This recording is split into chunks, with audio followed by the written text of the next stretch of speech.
الحمد لله الذي وحده والصلاة والسلام على من لا نبي بعده. أما بعد، قال الله تبارك وتعالى في كلامه المبارك بعد أعوذ بالله من الشيطان الرجيم بسم الله الرحمن الرحيم. لقد نصركم الله في مواطن كثيرة ويوم حنين إذ أعجبتكم كثرتكم فلم تغن عنكم شيئا. وقال الله تبارك وتعالى الحج أشهر معلومات فمن فرض فيهن الحج فلا رفث ولا فسوق ولا جدال في الحج. سبحان ربك رب العزة عما يصفون وسلام على المرسلين والحمد لله رب العالمين.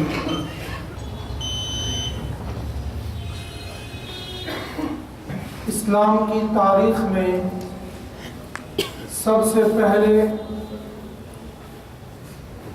اللہ کی ذات عالیہ کے لیے اپنے مال کو وقف کیا حضرت عمر رضی اللہ تعالی عنہ نے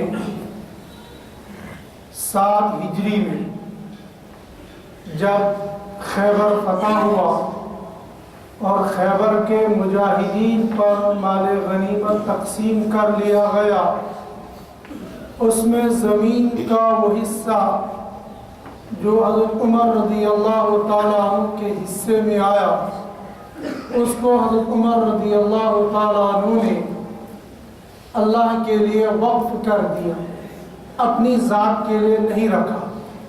اور یہ اسلام کی تاریخ میں پہلا وقف ہے جو وجود میں آیا. اس کے بعد سے لے کر آج تک مسلمان اپنا مال، اپنی زمین یا اور کوئی جائیداد اللہ اور اللہ کے رسول صلی اللہ علیہ وسلم کے نام پر وقف کر دیتے ہیں.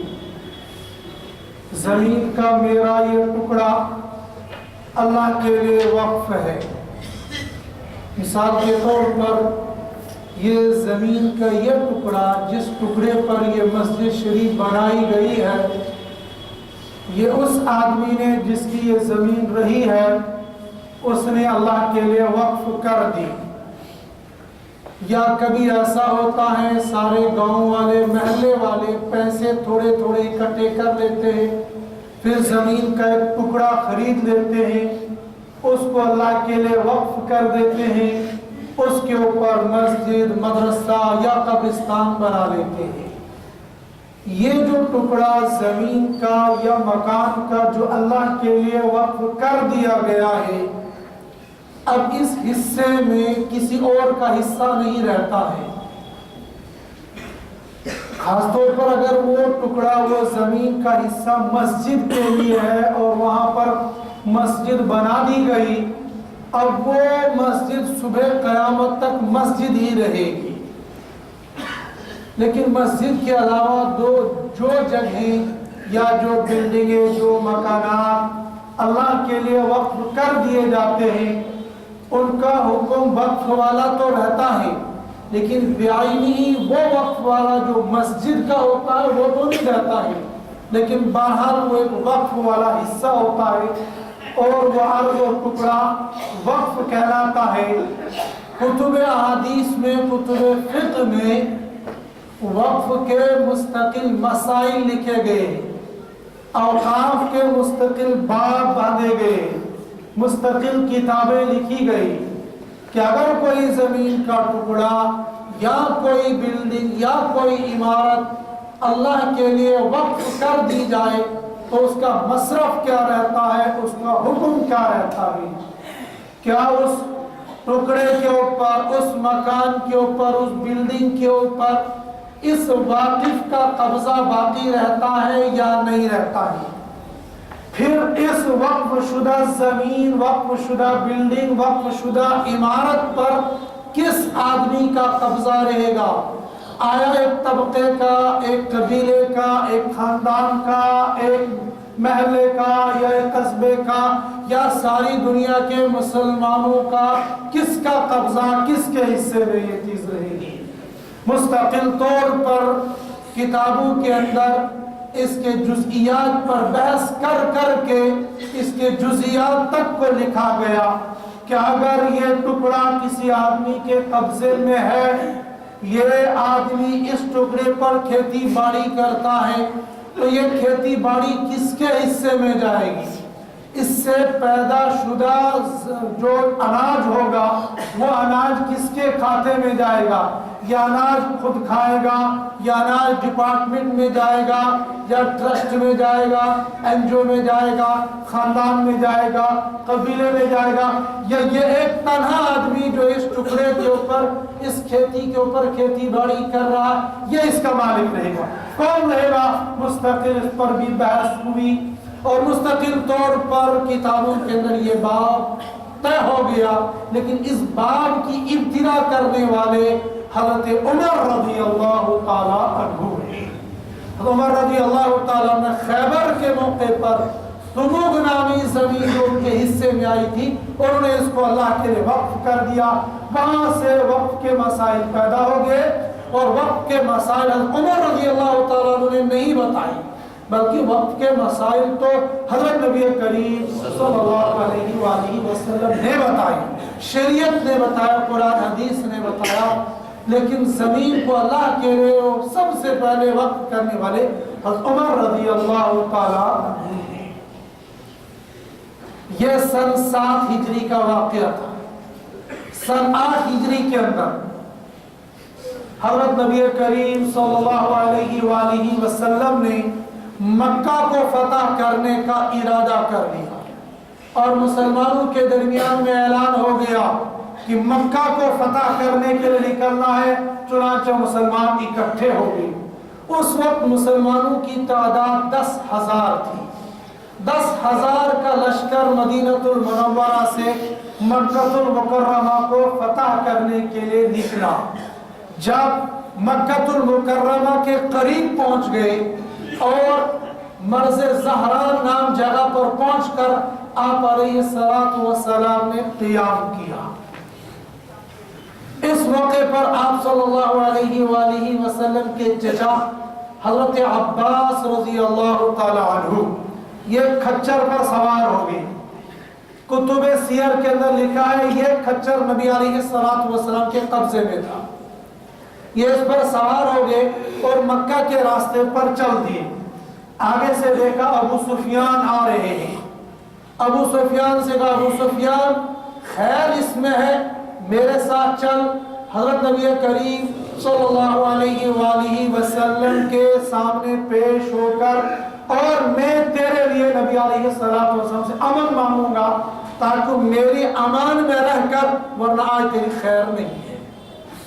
ابو سفیان سن بھی چکے تھے اور دیکھ بھی رہے تھے، لہذا ہم نے عباس رضی اللہ تعالیٰ عنہ کی بات کو مان لیا، ان کے ساتھ چل دیے۔ انہوں نے ان کو اپنے خچر پر سوار کیا اور یہاں سے دوڑ پڑے۔ راستے میں عمر رضی اللہ تعالیٰ نے دیکھ لیا اور ابو سفیان کو پہچان لیا۔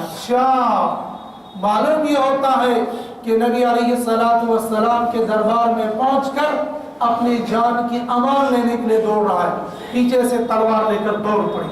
تو عباس رضی اللہ تعالیٰ کو آواز لگائی، اس دشمن رسول کو چھوڑ دو، اس دشمن اسلام کو چھوڑ دو، اس کو میرے حوالے کر دو۔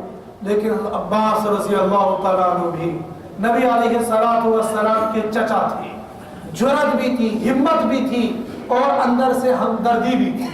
چنانچہ یہ آگے دوڑ رہے ہیں، عمر رضی اللہ تعالیٰ عنہ پیچھے سے دوڑ رہے ہیں۔ عباس رضی اللہ تعالیٰ پہلے پہنچ گئے اور عرض کیا یا رسول اللہ صلی اللہ علیہ وسلم، ابو سفیان کو میں نے امن دیا ہے، آپ بھی اس کو امان دے دیجیے۔ اتنے عمر رضی اللہ تعالیٰ عنہ پہنچ گئے، عرض کیا یا رسول اللہ صلی اللہ علیہ وسلم، بڑے دنوں کے بعد اس دشمن اسلام پر قابو پا لیا ہے، میرے حوالے کر دیے، اس کی گردن تن سے جدا کر دوں گا۔ عباس رضی اللہ تعالیٰ عنہ کو تھوڑی سی ٹھیس لگی اور کہنے لگے عمر، اگر یہ ابو سفیان تمہارے خاندان میں سے ہوتا شاید تم اس کو قتل کرنے کے لیے اتنی جلد بازی سے کام لے لیتے۔ عمر رضی اللہ تعالیٰ عنہ نے کہا عباس تمہیں معلوم ہے मुझे तुमसे कितनी मोहब्बत है और मुझे सरकार दो आलम सल्लल्लाहु अलैहि वसल्लम से कितनी मोहब्बत है। अगर मेरा अब्बा खत्ताब ईमान लाता तो मुझे इतनी खुशी न होती जितनी मुझे तुम्हारे ईमान लाने की वजह से हुई है। जैसा तुम मेरे नजदीक बहुत अजीज हो, बहुत प्यारे हो, लेकिन ये दुश्मन इस्लाम है। लेकिन हज़रत नबी करीम सल्लल्लाहु अलैहि वसल्लम ने उमर छोड़ दो, हमें इसको आमान दे दी।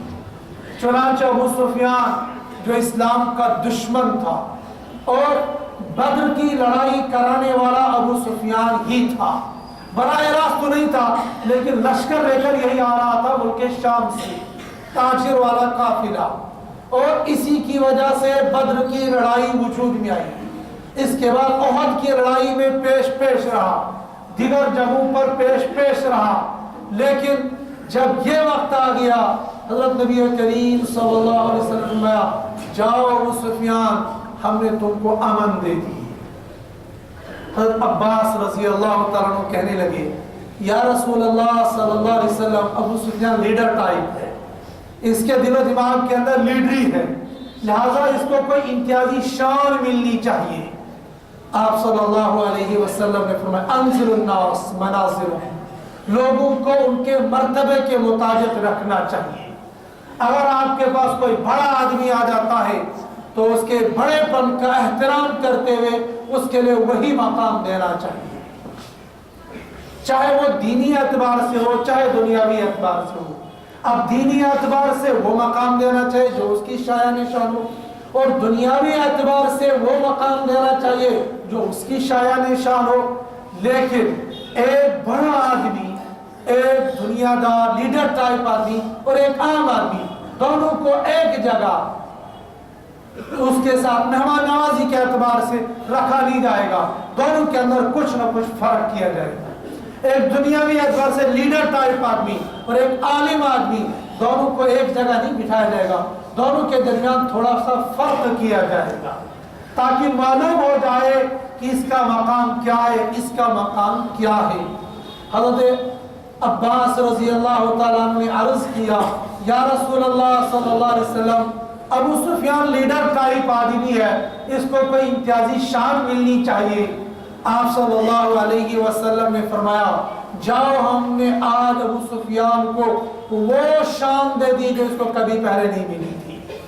चुनांचे सुबह को जब लश्कर यहाँ से निकला, आप सल्लल्लाहु अलैहि वसल्लम ने ऐलान कर दिया, मन अग़लक़ बाबहु फहुव आमिनुन, सुनो मक्का वालों, आज तुम्हारी खैरियत नहीं है, जो हमारे मुकाबले के लिए आएगा तहस नहस हो जाएगा। और आप सल्लल्लाहु अलैहि वसल्लम ने मक्का को चारों तरफ से घेर लिया था, एक लश्कर इधर से इधर से इधर से, चारों तरफ से लश्कर दाखिल हो रहे थे मक्का के अंदर, और जो सामने से आ जाता कुचला जाता। लिहाजा आप सल्लल्लाहु अलैहि वसल्लम ने फरमाया, अपने आप को बचाने के लिए हमारे ऐलानात सुनो। क्या?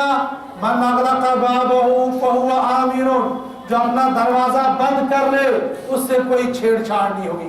मन दखल फी बैतिल्लाह फहुव आमिन, जो बैतुल्लाह के अंदर दाखिल हो जाएगा उसके साथ भी कोई छेड़छाड़ नहीं होगी।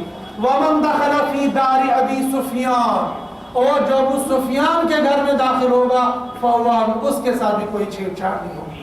गोया अबू सुफियान को ये मकाम दे दिया गया कि आज तेरे दरवाजे के अंदर, तेरे घर के अंदर जो आदमी दाखिल हो जाएगा उसके साथ छेड़छाड़ नहीं होगी। चुनांचे हज़रत नबी करीम सल्लल्लाहु अलैहि वसल्लम ने एक तरफ से अबू सुफियान को ये मकाम दिया, दूसरी तरफ से जब मक्कतुल मुकर्रमा के अंदर दाखिल हो गए, रमजान मुबारक का महीना है, 17 रमजान है, आप सल्लल्लाहु अलैहि वसल्लम बैतुल्लाह के अंदर दाखिल हो गए।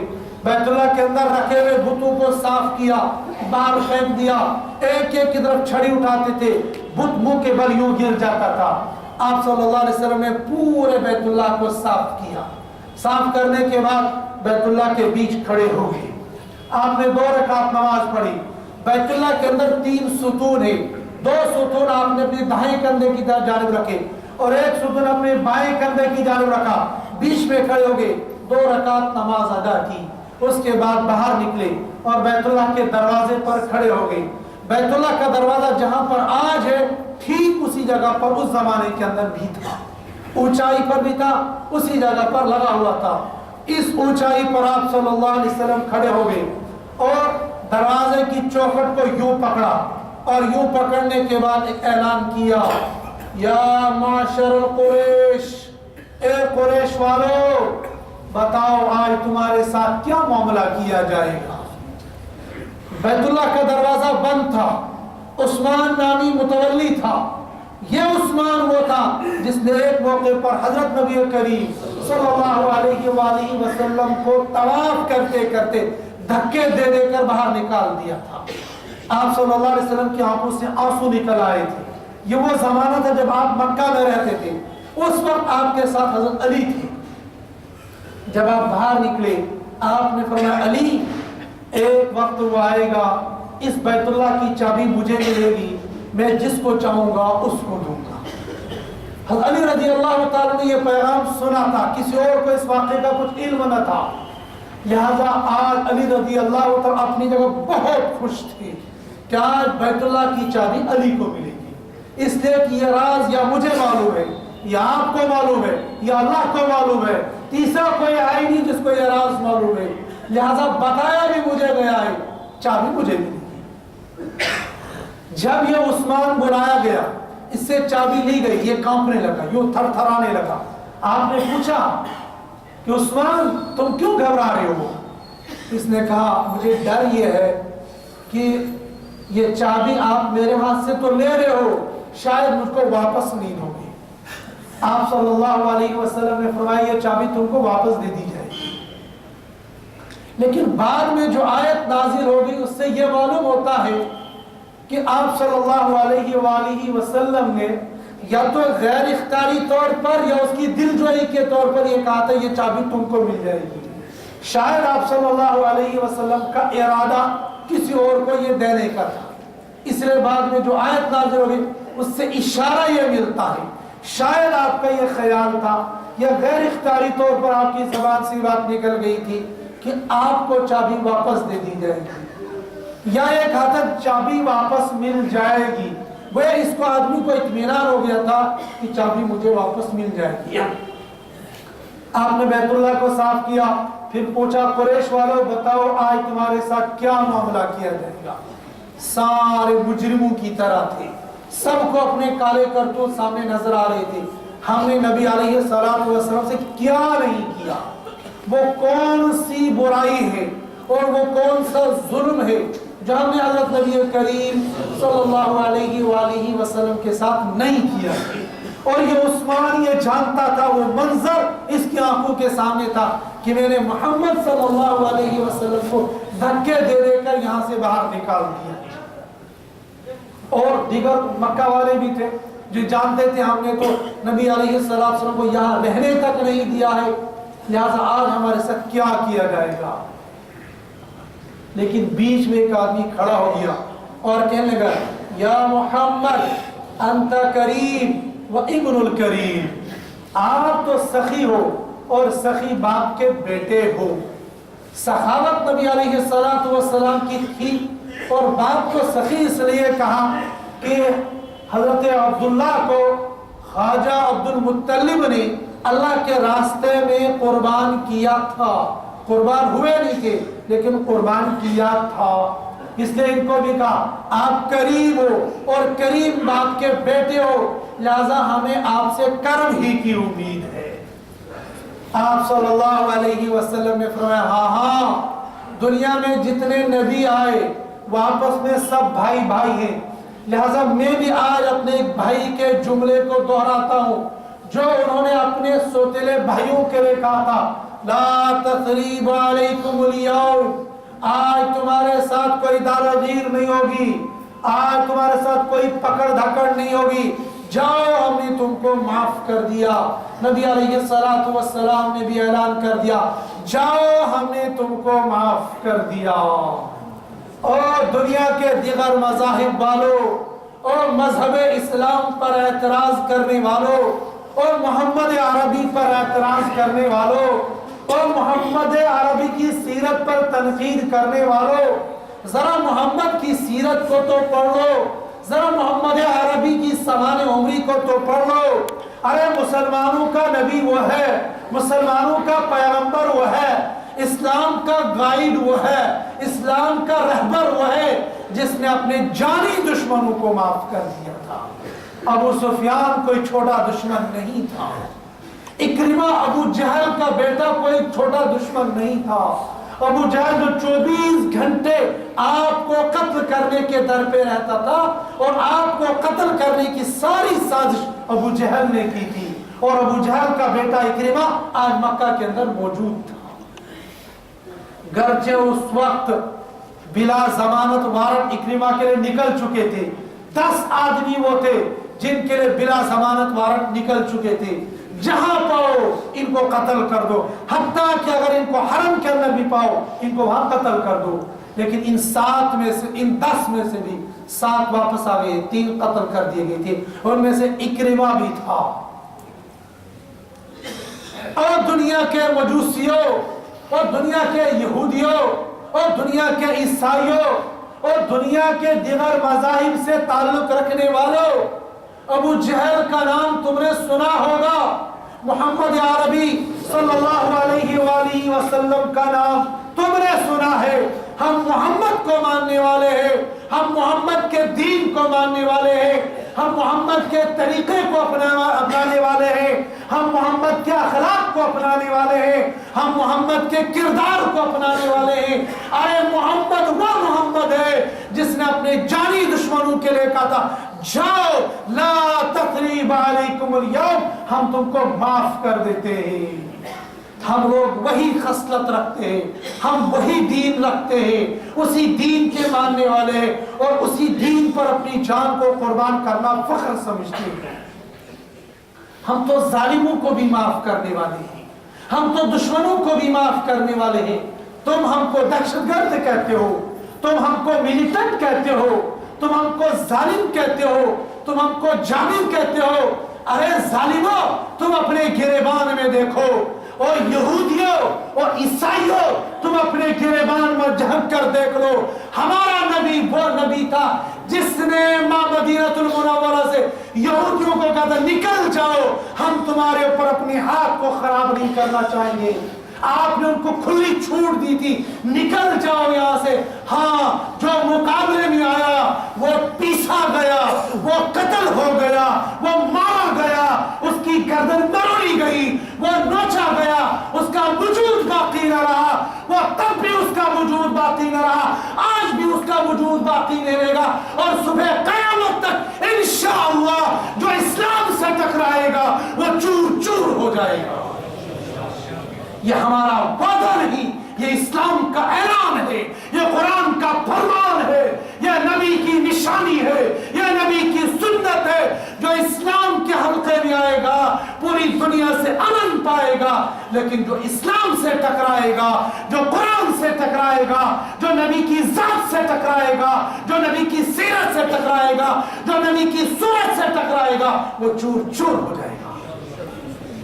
आप नबी की सूरत को बिगाड़ना चाहते हो, आप नबी अलैहिस्सलातु वस्सलाम के कार्टून बनाना चाहते हो, सुनो ओ दुश्मनाने इस्लाम, सुनो, कान खोल कर सुनो, ये इस्लाम वो इस्लाम है, जितना तुम इसको दबाओगे इतना ये उभरता जाएगा। मुसलमान को इस बात पर राई के दाने के बराबर भी शक नहीं है कि हम कभी जलील होंगे, हम कभी रुसवा होंगे। हाँ मेरे ईमानी भाइयों, मुसलमानों, हमारे साथ हालात आ सकते हैं जब नबी के साथ आए, सहबा के साथ आए, मुहद्दिसीन के साथ आए, फुक़हाए किराम के साथ आए, अइम्माए मुज्तहिदीन के साथ आए। हालात से आना, हालात से टकराना, हालात से मुकाबला करना, ये तो मुसलमानों का काम है। लेकिन हम तुम्हारे रौब की वजह से, तुम्हारे दबदबे की वजह से और तुम्हारे कार्टून बनाने की वजह से और कुरान के अंदर नुक्ताचीनी करने की वजह से हम नाउज़ुबिल्लाह कुरान को छोड़ देंगे, ऐसा नहीं हो सकता है। लेकिन दुश्मनाने इस्लाम, मैं तुम्हारे सामने ये तजवीज पेश करता हूं, तुम कुरान को उठाओ, कुरान का मुताला करो, तुम सीरतुन नबी सल्लल्लाहु अलैहि वसल्लम को उठाओ, सीरतुन नबी का मुताला करो, आपको इंशाअल्लाह पूरे इस्लाम के ज़ख़ीरे के अंदर मुसलमान दहशतगर्द नजर नहीं आएगा। हाँ, मुसलमान दाफे जरूर है, जब हमसे टकराओगे फिर तुम्हारा चूर चूर भी हो जाएगा, लेकिन दिफा करना ये तो हर इंसान की जिम्मेदारी है। इक़दाम हमारा काम नहीं है, हमारा काम दिफा है, लेकिन जब मानोगे नहीं फिर तुम्हारे साथ इक़दाम भी किया जाएगा। लेकिन इस्लाम की तारीख हमें ये बताती है, हमने इक़दाम नहीं किया है, हमें दिफा किया है। दिफा करने की सूरत में हम इंशाअल्लाह गालिब रहे हैं और इंशाअल्लाह गालिब ही रहेंगे। चंद मौक़े ऐसे मिलेंगे जहां पर मुसलमानों ने इक़दाम किया होगा, लेकिन पीछे कुछ न कुछ उनका राज रहा होगा कि कहीं ना कहीं से दुश्मनान इस्लाम ने कोई स्कीम चलाई होगी, कोई खुफिया एजेंसियां चलाई होगी मुसलमानों को बदनाम करने के लिए या मुसलमानों को नुकसान पहुंचाने के लिए। उसके मुकाबले मुसलमान खड़ा हो गया और मुसलमान उसका दिफा किया। मक्कातुल मुकर्रमा फतह हो गया, नबी अलैहिस्सलातु वस्सलाम ने ऐलान कर दिया, ला तक़रीबा अलैकुमुल यौम, आओ जाओ, आज तुमसे कोई मुआखज़ा नहीं होगा। ओ दुश्मनान इस्लाम, ओ यहूदियों, ओ ईसाइयों, ओ मजूसियों, ये मेरी बात नहीं, ये इस मजमे की बात नहीं, तारीख इस बात पर